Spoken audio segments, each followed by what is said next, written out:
오늘 본문 말씀은 메시아에 관한 예언, 특별히 메시아 사역에 대한 예언의 말씀입니다. 한마디로 말씀드리면 메시아가 오셔서 가난한 자들에게 아름다운 소식을 선포할 것이라는 예언의 말씀입니다. 그리고 메시아를 통하여 아름다운 소식이 전파될 때에 다음 세 가지가 있을 것이라고 이야기합니다. 회복, 축복, 사명. 한번 따라해 볼까요? 회복, 축복, 사명. 우리는 이미 예수 그리스도를 통하여 아름다운 소식을 전해 들은 사람들입니다.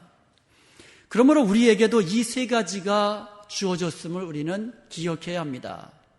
그리고는 복되고 즐겁고 영광스러운 삶을 누리며 사는 저와 여러분이 되시기를 주님의 이름으로 축원드립니다. 첫째로 메시아로 오신 예수님을 통하여 아름다운 소식이 가난한 자들에게 선포될 때에 회복의 역사가 일어납니다. 여기서 말하는 가난한 자는 무엇인가를 필요로 하는 자들이에요. 물질이 필요한 자들이 가난한 자들입니다.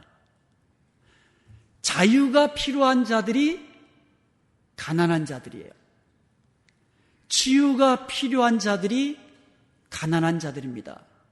포로된 자, 갇힌 자, 얽매인 자 모두 다 가난한 자들입니다. 오늘 본문은 이러한 가난한 자들에게 자유와 회복과 치유가 임한다는 아름다운 소식이 바로 기름 부음을 받은 메시아를 통해 선포될 것이라는 예언의 말씀입니다. 4절에 보면은 그들은 오래 황폐했던 곳을 다시 쌓을 것이며 옛부터 무너진 곳을 다시 일으킬 것이며 황폐한 성읍 곧 대대로 무너져 있던 것들을 중수할 것이라고 말씀하고 있습니다. 7절에서는 너희가 수치 대신에 보상을 배나 얻으며 그들의 땅에서 갑절이나 얻게 될 것이라고 말씀합니다. 9절에서는 세상의 문나라가 이스라엘 자손들을 여호와께 복 받은 자손이라고 인정하게 될 것이라고 말씀하고 있습니다. 이처럼 오늘 본문 말씀은 1차적으로는 유다가 바벨론에게 멸망하여 뿔뿔이 흩어지고 또 포로로 끌려가서 그곳에서 얽매이고 억압당하고 가난한 자로 살다가 다시금 자유를 얻게 되어 본토로 돌아와 회복하게 되리라는 이스라엘의 회복에 관한 예언의 말씀입니다. 그런데 누가복음 4장에 보면 예수님께서 이 구절을 인용하시면서 공생애, 메시아로서의 공생애를 시작하셨습니다. 그런데 누가복음 4장 21절에 보면 오늘 본문 말씀의 예언이 자신을 통하여 성취되었다고 선포하고 있는 것을 보게 됩니다. 그러므로 예수님이 바로 가난한 자들에게 아름다운 소식을 선포하기 위하여 이 땅에 오셨던 메시아이신 것을 믿으시기를 축원드립니다. 오늘날 많은 사람들은 복음에 대하여 귀를 기울이려고 하지 않습니다. 왜 그렇습니까? 그들의 심령이 가난하지가 않기 때문에 그래요. 우리는 자유함이 필요하고 그리고 회복해야 할 것이 참으로 많은 가난한 자들이에요. 그럼에도 불구하고 세상 사람들은 그것을 깨닫지 못합니다. 여러 가지 이유가 있을 겁니다. 세상 사람들이 복음에 대하여 귀를 기울이지 않는 이유는 먼저 물질적으로 풍요로워요. 그래서 더 이상 무엇이 필요치 않다고 생각하는 사람들이 많습니다. 특별히 젊은 청년들 가운데, 젊은이들 가운데 어려움을 모르고 자라난 그 세대 가운데 더욱더 복음과 담쌓고 살아가는 사람들이 많습니다. 여러분, 이처럼 복음에 대하여 가난하지 않게 되면 그 심령에 세상 것으로 채워지게 됩니다. 세상 욕심과 세상의 쾌락으로 채워지게 됩니다. 그렇기 때문에 그들의 심령이 가난해지지가 않는 거예요. 그들은 주님을 필요로 하지 않게 된다는 것입니다. 사랑하는 여러분, 우리는 가난한 자임을 인정하고 고백해야만 합니다. 죄에서 자유함이 필요한 자들임을 고백해야만 합니다. 잘못된 습관과 여러 가지 세상에 중독된 우리의 마음을 빼앗긴 것으로부터 우리는 자유함을 얻어야 하는 가난한 자임을 고백해야만 합니다. 우리의 상한 심령과 병든 육신은 치유함을 받아야 하는 가난한 자임을 우리는 인정해야만 합니다. 경제적인 어려움을 극복해야 되고 관계 속에서의 갈등을 해결해야 되는 가난한 심령인 것을 우리는 먼저 고백해야 될 줄로 믿습니다. 우리 주님이 말씀하셨습니다. 심령이 가난한 자는 복이 있나니 천국이 그들의 것이라고 말씀하셨습니다. 우리의 심령이 먼저 가난한 자가 될 때에 천국이 우리의 것이 되는 줄로 믿습니다. 가난한 자에게 아름다운 소식이 선포되는 겁니다. 그러므로 우리는 심령이 가난한 자가 되십시다. 주님이 필요합니다. 주님의 은혜가 필요합니다. 주님의 치유의 손길이 필요합니다. 우리는 이처럼 가난한 심령이 되어서 주님의 도우심을 구하며 살아야만 합니다. 그리고 치유와 회복을 위하여 주님 의지하며 기도하십시오. 주님, 마음이 상한 나를 치유하여 주옵소서. 나의 부정적인 과거와 상처 입은 감정을 치유하여 주옵소서.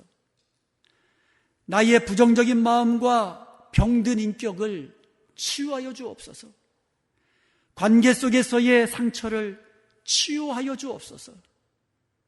사랑하는 여러분, 우리가 이렇게 가난한 심령으로 주님 앞에 설 때에 주님은 넘어진 우리를 다시 일으켜 세우시고 무너졌던 우리의 삶을 회복시켜 주시는 줄로 믿습니다.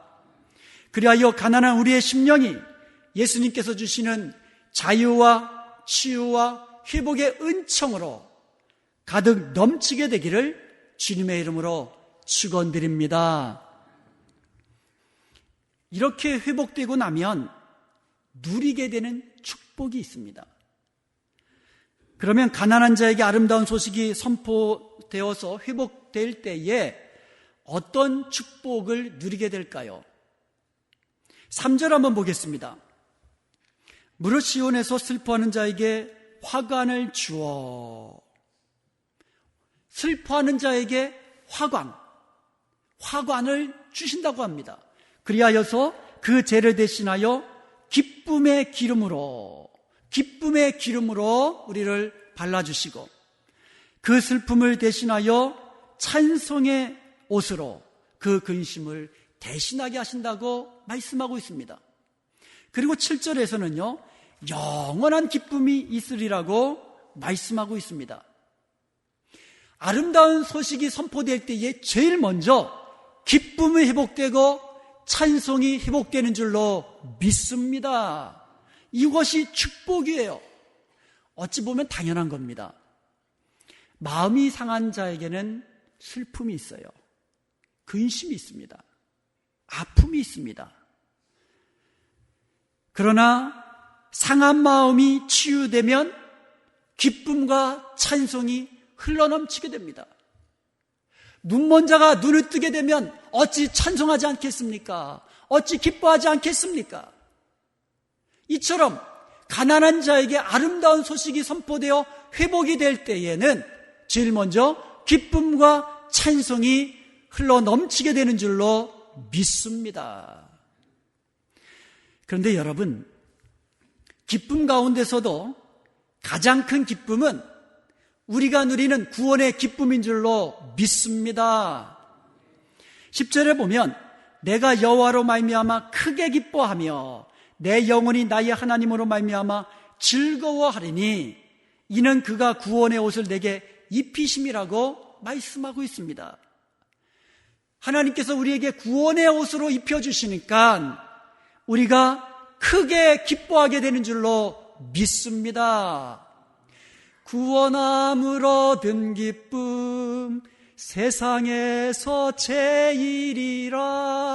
우리도 이처럼 구원함을 얻은 이 기쁨을 노래하며 찬송하며 하나님을 영원롭게 사는 복된 심령 될 수 있기를 주님의 이름으로 축원드립니다. 3절 하반절을 다시 봅니다.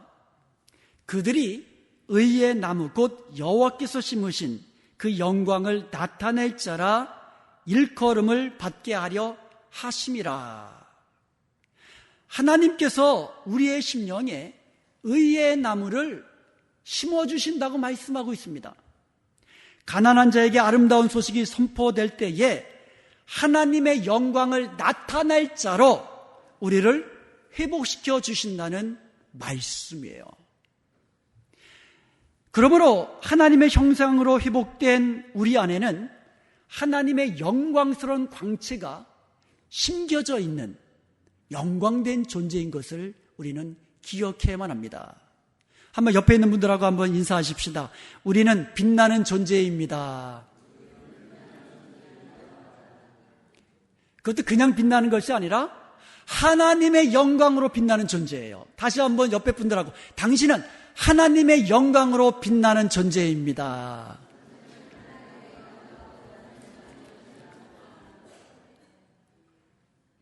요한복음 8장 12절에서 예수님께서 말씀하셨습니다. 나는 세상의 빛이니 나를 따르는 자는 어둠에 다니지 아니하고 생명의 빛을 얻으리라고 말씀하고 있습니다. 예수님이 세상의 빛이세요. 그런데 예수님을 따르는 사람은 그 생명의 빛을 그 속에 비춰주신다고 말씀하고 있어요. 생명의 빛을 받은 우리도 세상의 빛이 되는 거예요. 그래서 마태복음 5장 14절에 보면 너희는 세상의 빛이라고 말하고 있는 거예요. 너희는 세상의 빛이라. 산 위에 있는 동네가 숨겨지지 못할 것이라고 말씀하고 있습니다. 너희는 세상의 빛이 되라고 말씀하지 않으셨습니다. 너희는 세상의 빛이라고 말씀하셨습니다. 저와 여러분은 이미 세상에 빛인 것을 믿으시기를 축원드립니다. 빛 대신 우리 주님을 마음에 모신 저와 여러분은 세상에 빛이 되어서 세상을 밝히는 존재인 것을, 하나님의 영광으로 빛나는 그러한 존재인 것을 믿으시기를 주님의 이름으로 축원드립니다. 한번 옆에 분들하고 인사하십시다. 당신은 세상의 빛이십니다. 그리고 9절 말씀에 보면은 우리는 여호와 하나님께 복받은 자녀가 되는 축복을 받는 거예요. 우리는 하나님께 복받은 하나님의 자녀들이에요. 다시 한번 옆에 분들하고 인사하십시다. 당신은 하나님께 복받은 사람입니다.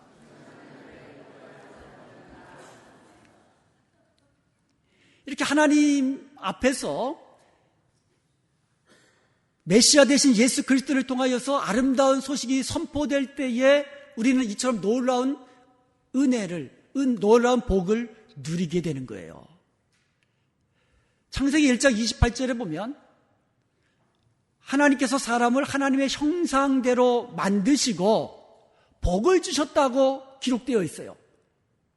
그런데 죄악 가운데 있었던 모든 인간들은 그 영광스러운 하나님의 형상도 잊어버리고 하나님이 주신 복도 차버리는 존재로 그렇게 살고 있다는 겁니다.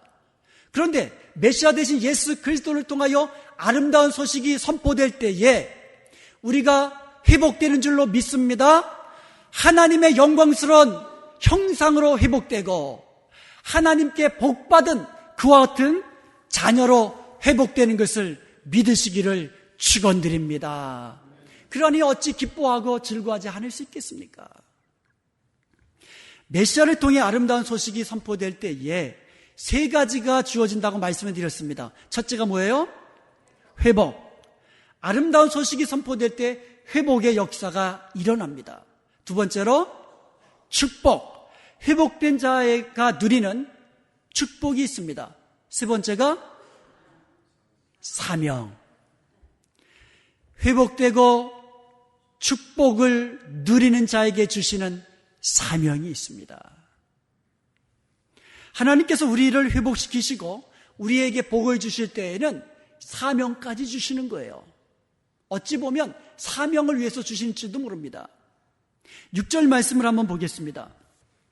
오직 너희는 여호와의 제사장이라 일컬음을 받을 것이라.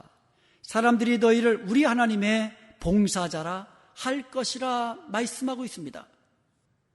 이사야서 61장 6절 말씀에 보면 너희는 여호와의 제사장이라고 일컬음을 받겠다고 말씀해요.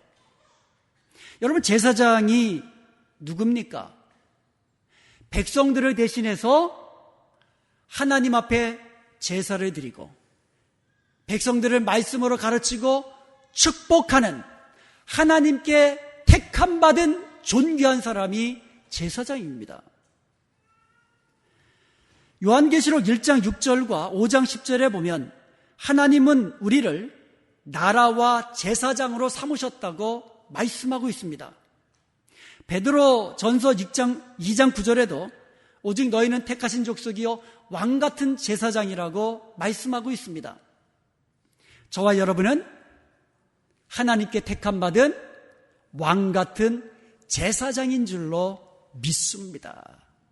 그런데 베드로전서 2장 9절에 보면 하나님께서 우리를 택하시고 왕같은 제사장으로 세우신 목적이 있다고 말씀하고 있습니다. 이는 너희를 어두운 데서 불러내어 그의 기이한 빛에 들어가게 하신 자의 아름다운 덕을 선전하게 하려 하심이라 말씀하고 있어요. 이사야서 66장 19절에도 그들이 나의 영광을 문 나라에 전파하리라고 말씀하고 있습니다. 사랑하는 여러분, 우리가 아름다운 소식을 듣고 회복이 되고 하나님이 주시는 축복을 누리게 될 때에는 그 이유가 뭐라고요? 우리로 하여금 다시 세상 사람들에게 아름다운 소식을 전하게 하심인 줄을 믿으시기를 축원드립니다. 우리의 이웃들에게, 특별히 가난한 중에 있는 이웃들에게 예수 그리스도의 아름다운 소식을 전해주는 것, 이것이 하나님께서 우리에게 주신 사명이라는 거예요. 마음이 상한 자들에게 아름다운 소식이 필요합니다. 병든 사람들에게도 아름다운 소식이 필요합니다. 마음이 상한 자에게도 아름다운 소식이 필요합니다. 죄에 종된 자에게, 세상에 얽매여 사는 자들에게도 아름다운 소식이 필요합니다.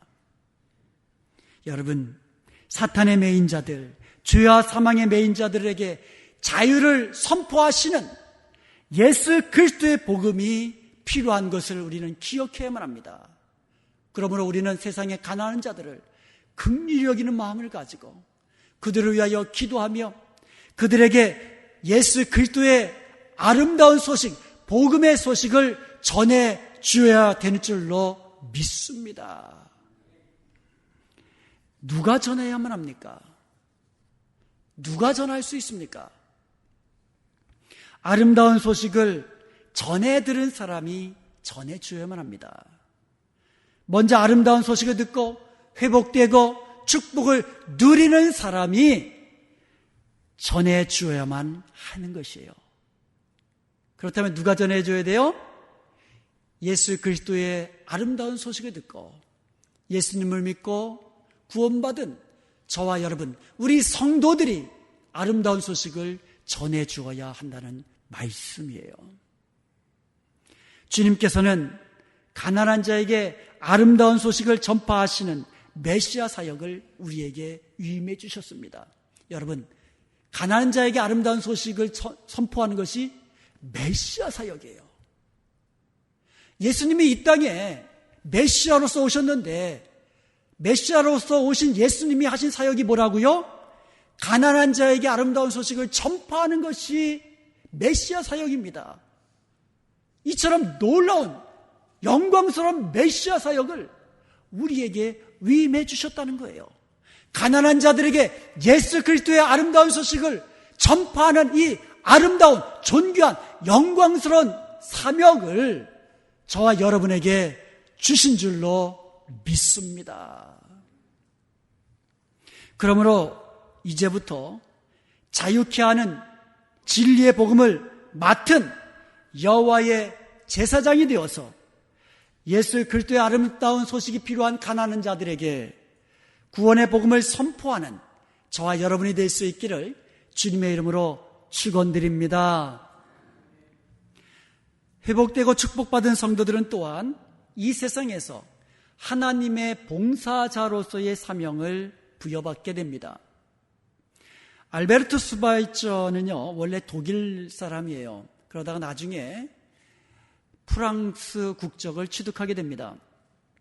그는 철학자요, 신학자요, 음악가요, 그리고 루터교 목사였습니다.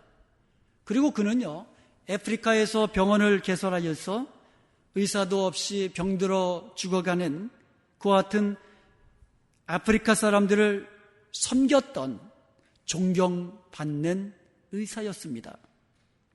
아프리카에서의 그의 헌신적인 삶으로 인하여 53세 때에 그는 괴테상을 수상했고 76세 때에는 프랑스 아카데미 프랑세스의 회원이 되었으며 77세에는 노벨 평화상을 받기까지 했습니다. 그리고 그 노벨상 수상금을 가지고 나환자촌을 세우기도 했습니다. 이렇게 그는 섬김의 삶을 살다가 90세 때에 무사람들의 존경을 받으며 세상을 떠났습니다. 그런데 슈바이처 박사의 친한 동료 교수가 한 번은 그에게 다음과 같은 질문을 했습니다. 자네는 가만히 있어도 편안하고 그리고 생활이 보장된 그런 삶을 살 수 있는데 왜 아프리카로 가서 그 고생을 하려 하는가? 그러자 슈바이처 박사는 갑자기 손을 번쩍 들었습니다. 이게 뭐지? 그러자 대답합니다. 뭐긴 뭐야, 자네 손이지. 그때 슈바이처 박사는 이렇게 이야기합니다. 이 손은 내 손이 아니네. 이 손은 하나님의 손이야. 그러니까 나는 하나님의 부르심을 받아 하나님의 손 노릇하며 사는 거란다. 자네는 지금 나를 동정의 눈초리로 보고 있는 것 같은데 나를 동정하지 말게나. 나는 행복하고 보람있고 기쁘다네. 나는 하나님의 일을 하고 있는 거라네. 슈바이처 박사에 관한 또 다른 일화가 있습니다. 슈바이처 박사가 노벨 평화상을 수상하기 위해서 기차를 타고 가고 있는데 그를 취재하기 위한 수많은 기자들이 그를 쫓아왔습니다. 그런데 그를 찾기 위해서 아무리 기차를 뒤져도 찾을 수가 없는 거예요. 특등 칸부터 시작해서 1등 칸, 2등 칸 샅샅이 뒤졌는데 찾을 수가 없는 거예요. 그러다가 기자 한 사람이 3등 칸에서 사람들을 진찰하고 있는 슈바이처를 발견한 것입니다. 아니, 왜 이런 3등 칸에 타고 계십니까? 그때 슈바이처가 이렇게 대답했다고 합니다. 저는 편안한 곳을 찾아다니는 사람이 아니라 저의 도움을 필요로 하는 사람들을 찾아다닙니다. 특등 칸에 있는 사람들은 저의 도움을 필요로 하지 않습니다. 우리 주님은요, 이 땅에 오셔서 십자가에 죽기까지 섬김의 삶을 사신 줄로 믿습니다. 그로 인해 우리가 회복되고 우리가 구원의 기쁨을 누리게 된 줄로 믿습니다. 예수 그리스도께서 십자가에 죽기까지 섬김으로 말미암아 우리가 하나님의 축복된 자녀가 된 줄로 믿습니다. 그렇다면 우리도 하나님의 봉사자로서의 사명을 충성스럽게 감당해야 될 줄로 믿습니다. 우리의 섬김으로 가난한 심령에 예수 그리스도의 복음이 잘 전파되기만 한다면 우리도 주님 앞에 섰을 때에 잘했다 칭찬받고 영광스러운 면류관 받게 되는 줄로 믿습니다. 사랑하는 여러분, 우리는요, 예수 그리스도께서 선포해 주신 아름다운 소식을 통하여 치유와 자유함과 회복의 은총을 받은 축복받은 사람인 것을 믿으시기 바랍니다. 이제 우리는 하나님이 주시는 풍성한 은혜를 누리며 기뻐하며 즐거워하며 찬송하는 축복된 삶을 보여주어야만 합니다. 가난한 사람들에게 우리의 모습을 보여줄 때에 축복을 누리는 자의 모습으로 기뻐하며 즐거워하며 사는 하나님의 축복된 자녀의 모습을 보여주어야만 합니다. 그리고 또한 우리는 하나님의 형상으로 빛나는 모습으로 사람들에게 보여주어야만 합니다. 그리고 우리의 섬김 필요한 가난한 자들을 위하여 기도해주며 그들을 말씀으로 위로하며 격려해 주어야만 합니다. 우리의 섬김을 통하여 예수 그리스도의 아름다운 모습, 우리 안에 계시는 예수 그리스도의 아름다운 모습을 보여주어야만 합니다. 무엇보다도 우리가 누리는 이 모든 축복이 예수 그리스도를 통하여 받은 것임을, 은혜로 받은 것임을 전해 주어야만 합니다. 이렇게 우리 모두는 여호와의 제사장, 하나님의 봉사자가 되어서 하나님 앞에서 받은 이 귀한 축복을 가난한 사람들에게 부지런히 알려줌으로 인하여서 우리 모두가 하나님 앞에 섰을 때에 잘했다 칭찬받는 일꾼이요, 존귀한 영광스러운 면류관을 받는 하나님의 자녀로 주님 앞에 설 수 있기를 주님의 이름으로 축원드립니다.